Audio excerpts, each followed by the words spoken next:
il y a des codes qui se sont perdus.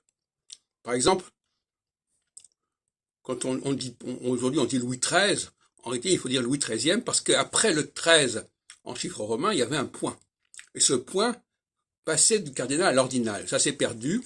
Comme on dit le 2 janvier, on dit bien le 1er janvier ordinal, mais on dit le 2 janvier cardinal. Ça aussi, c'est des choses qui sont aberrantes en français et qu'il faudrait corriger.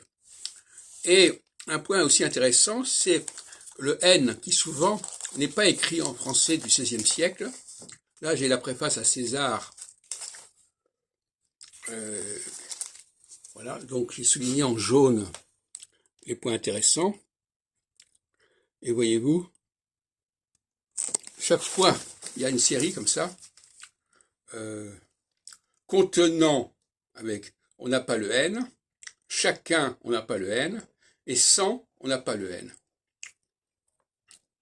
Donc, il est compréhensible que, dans certains cas, on ait cru qu'il n'y avait pas de N et qu'il n'y avait pas de diphtongue.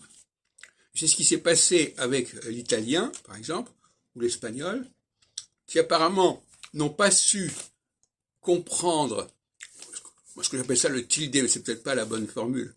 En tout cas, cette espèce de marque qu'on met sur la voyelle pour indiquer qu'elle va être suivie d'un N, ils n'ont pas su comprendre ça, ce qui explique que dans un certain nombre de cas, au lieu de dire mon, ils disent mio, ton, tuo, etc. Bon, et ça c'est une erreur de transmission, et le français n'a pas perdu cette transmission, alors que les autres langues latines l'ont perdu. Je crois que c'est important de le signaler.